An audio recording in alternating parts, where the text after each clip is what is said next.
নমস্কার বন্ধুরা, আজ আমি চিকেনের এক নতুন রেসিপি নিয়ে আপনাদের সামনে হাজির হয়েছি। এর জন্য কিন্তু আমাদের চিকেনগুলোকে একটু বড় বড় করে কেটে নিতে হবে। চিকেনগুলো যেহেতু আমরা বড় বড় করে কেটে নেব, তাই ছুরি দিয়ে চিকেনের পিসগুলোকে একটু চিড়ে চিড়ে নেব, যাতে তার মধ্যে মশলাগুলো ভালো মতো ঢোকে এবং চিকেনটা খেতে খুব টেস্টি হয়। এই রেসিপিতে চিকেনটা যত ভালো মাখা হবে, আপনার চিকেনটা কিন্তু ঠিক ততটাই টেস্টি হবে। তাই প্রথমে আমরা চিকেনটাকে ভালো করে মেখে নিচ্ছি। প্রথমে চিকেনটায় আমরা দিয়ে দেব নুন, হলুদ, তারপর আদা বাটা, রসুন বাটা, কাশ্মীরি লঙ্কার গুঁড়ো ও টক দই। এগুলি দিয়ে চিকেনটাকে আমরা কিছুক্ষণ ভালো মতো মেখে নেব। ভালো করে মাখা হয়ে এলে তারপর আমরা চিকেনটাতে দিয়ে দেব অল্প পরিমাণে গরম মশলা।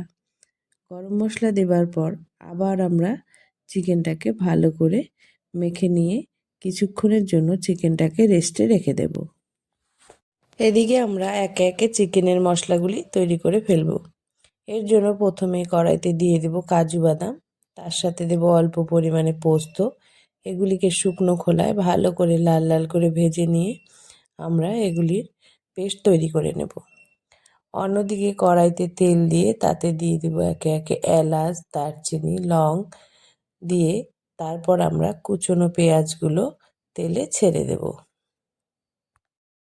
এই সময় গ্যাসের হিট একদম হাই রাখবেন, না হলে পেঁয়াজ থেকে জল ছাড়তে শুরু করবে আর পেঁয়াজগুলি ভালো করে ভাজা হবে না। প্রায় 10 থেকে 15 মিনিট হালকা হাতে আমরা এই পেঁয়াজগুলি ভেজে তুলে নেব একটি ছাঁকনির সাহায্যে। পেঁয়াজগুলি তুলে নিয়ে আমরা এগুলিকে মিক্সিতে পেস্ট করে নেব। পেঁয়াজগুলি তুলে নেওয়ার পর কড়াইতে যে তেল পড়ে থাকবে সেই তেলে আমরা এবার দিয়ে দেব কিছুটা আদা ও রসুন বাটা। আদা রসুন বাটাটা ভালো করে আমরা প্রথমে ভেজে নেব যতক্ষণ না তার কাঁচা গন্ধটা চলে যাচ্ছে। আদা রসুন বাটাটা ভাজা ভাজা হয়ে আসলে তাতে আমরা দিয়ে দিব কাশ্মীরি লঙ্কার গুঁড়ো। কাশ্মীরি লঙ্কার গুঁড়োটা দিয়ে আদা রসুনের সঙ্গে ভালো করে নাড়াচাড়া করে নিয়ে তারপর আমরা এতে দিয়ে দেব লঙ্কা বাটা। লঙ্কা বাটাটা দিয়েও আবার আমরা সব কিছু ভালো করে নাড়াচাড়া করে নেব। নাড়াচাড়া করে নেবার পর আমরা এবার এতে দিয়ে দেব একটি বড় সাইজের টমেটো, যেটি আমি মিক্সিতে পেস্ট করে নিয়েছিলাম সেই পেস্টটা। টমেটোটা দেওয়ার পর আমাদের বেশ কিছুক্ষণ এই মশলাটাকে নাড়িয়ে যেতে হবে। যখন টমেটোটা ভাজা ভাজা হয়ে তেল ছাড়তে শুরু করবে তখন আমরা এতে দিয়ে দেব আমরা যে পোস্ত ও কাজু বাদাম পেস্ট তৈরি করে রেখেছিলাম সেই পেস্টটা। পোস্ত ও কাজু বাদাম পেস্টটা দেওয়ার সাথে সাথে কিন্তু গ্যাসের ফ্লেমটা একদম কমিয়ে দিবেন। যেহেতু কাজু বাদাম আছে তাই নিচে ধরে যাওয়ার কিন্তু একটা চান্স থাকবে। পোস্ত কাজু বাদামের পেস্টটা ভালো করে কষিয়ে নিয়ে আমরা এতে দিয়ে দিব অল্প পরিমাণে টক দই। যেহেতু আমরা প্রথমে মাংসটা ম্যারিনেট করার সময় দই দিয়েছিলাম, তাই এখানে আর বেশি দই ব্যবহার করব না। এবার মশলাগুলিকে ভালো করে নাড়িয়ে চাড়িয়ে নিয়ে আমরা এতে দিয়ে দেব আমরা যে মাংসটা ম্যারিনেট করে রেখেছিলাম সেই মাংসগুলি দেবার পর আমরা এটিকে ভালো করে নাড়াচাড়া করে কষিয়ে নিতে থাকবো। যেহেতু আমরা এখানে কাজু বাদাম ব্যবহার করেছি তাই খুন্তি কিন্তু থামানো যাবে না। ভালো মতো নাড়াচাড়া করতেই থাকতে হবে যতক্ষণ না মশলার সাথে মাংসটা সুন্দর ভাজা ভাজা হয়ে যাচ্ছে। মশলার সাথে মাংসটা যখন ভালো করে ভাজা ভাজা হয়ে আসবে তখন আমরা একটি ঢাকনার সাহায্যে মাংসটিকে ঢেকে দেব। আমরা কিন্তু এখানে এখনো কোনো জল ব্যবহার করব না। মাংসটা ঢেকে দিলে মাংসর থেকেই অনেকটা রস বেরোবে, যেটিতেই এটি ভালো মতো কষে যাবে।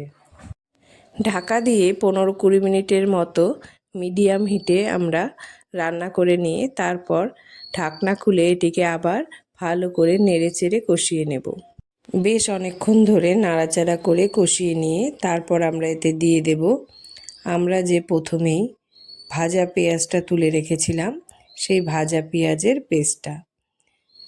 পেঁয়াজের পেস্টটা দিয়ে আমরা আবার এটিকে ভালো করে নেড়েচেড়ে কষাতে শুরু করব। ভালোভাবে মাংসটাকে কষাতে কষাতে যখন মাংসটা শুকিয়ে আসবে তখন আমরা এতে দিয়ে দেব অল্প পরিমাণে গরম জল। গরম জল দিয়ে আবার কিছুক্ষণ ভালো করে নেড়েচেড়ে নিয়ে আপনারা দেখে নেবেন আপনাদের মাংসগুলো ঠিকমতো বয়েল হয়েছে কি না। মাংসটা বয়েল হয়ে গেলেই কিন্তু আমাদের মোটামুটি মাংস তৈরি হয়ে আসবে। এবার আমরা এতে দিয়ে দেব অল্প পরিমাণে ধনেপাতা ও অল্প কস্তুরি মেথি। আমরা এখানে কোনো গরম মশলা ব্যবহার করব না, কেননা প্রথমে আমরা ম্যারিনেট করার সময় গরম মশলা ব্যবহার করেছিলাম, আবার ফোড়নের গরম মশলাগুলোও পেঁয়াজ বাটার সঙ্গে ব্যবহার হয়েছে। ধনেপাতা ও কস্তুরি মেথি দিয়ে বেশ কিছুক্ষণ নাড়িয়ে নিলেই আমাদের কিন্তু মাংসের রেসিপিটা তৈরি হয়ে যাবে। মাংসটা নামিয়ে নিয়ে আপনারা রুটি, পরোটা কিংবা ভাত ফ্রাই যে কোনো কিছুর সঙ্গে অনায়াসে এটিকে পরিবেশন করতে পারবেন। একবার এভাবে রান্না করে খেয়ে দেখুন, এটির স্বাদ মুখে লেগে থাকবে। ভিডিওটি ভালো লাগলে অবশ্যই লাইক ও সাবস্ক্রাইব করে দেবেন। একবার রান্না করে খেয়ে দেখুন, খারাপ বা ভালো যাই লাগুক কমেন্ট করে অবশ্যই জানাবেন।